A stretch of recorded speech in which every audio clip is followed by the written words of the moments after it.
नमस्कार बंधुरा आज के आमी तोमादेर साथे शेयर करब धनेपाता बाटा रेसिपि। तो चलो तोमरा रेसिपिटा देखे नाओ।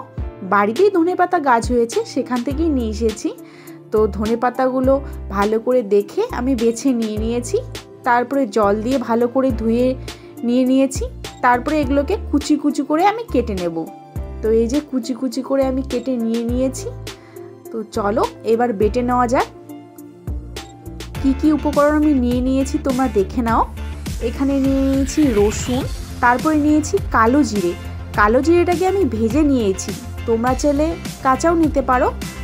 তারপরে এখানে নিয়েছি শুকনো লঙ্কাটাকে ভেজে, তারপরে নিয়ে নিয়েছি কাঁচা লঙ্কা। ঝাল ঝাল খেতে আমার বেশ ভালো লাগে। তারপরে এটাকে ভালো করে বেটে নেব। আমি বেটে নিচ্ছি না, আমাকে মাই বেটে দিচ্ছে। এমনিতেও মায়ের হাতের বাটার মানে টেস্টটাই আলাদা রকম হয়, তার মধ্যে আবার শিলনোড়ায়, এমনিতেও তো সাধারণ। আগের ভিডিওতে তোমরা দেখেছো ধনেপাতাটাকে আমি ভেজে বেটে নিয়েছি, আর এটাকে আমি কাঁচা কাঁচাই বাটছি।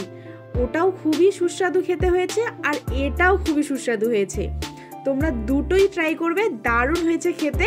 তোমরা এভাবে কিন্তু অবশ্যই ট্রাই করবে, আর তোমরা ট্রাই করে অবশ্যই কিন্তু কমেন্টে জানাতে ভুলবে না। আর তোমরা কি কি রান্নার রেসিপি দেখতে চাও অবশ্যই কমেন্টের মাধ্যমে জানাবে, আমি তোমাদের জন্য অবশ্যই চেষ্টা করব।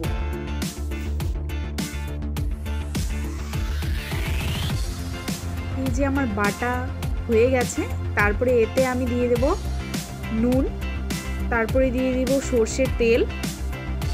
আর সরষের তেল আর নুন দেওয়ার পরে তোমরা এটাকে মেখেও নিতে পারো। আমি এটাকে বেটে নিয়ে নেব। আমার মনে হয় মেখে নেওয়ার থেকে বেটে নেওয়াটা বেশি ভালো, কারণ বেটে নিলে মনে হয় আবার টেস্টি হয় খেতে। তোমরা কিন্তু এভাবে বেটেও নিতে পারো। তো আমার একদম ধনেপাতা বাটা একদম কমপ্লিটের দিকে তো হয়েই গেছে। তো এবার আমি একটা পাত্রে ঢেলে নেব।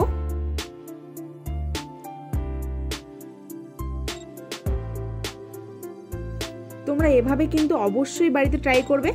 ভালো লাগলে like comment share and subscribe করতে ভুলবে না। তো এই যে আমার একদম পরিবেশনের জন্য রেডি হয়ে গেছে ধনেপাতা বাটা। তো এভাবে গরম ভাতের সাথে হলে জাস্ট আর কিছু লাগে না, এক থালা ভাত একদম নিমেষেই শেষ।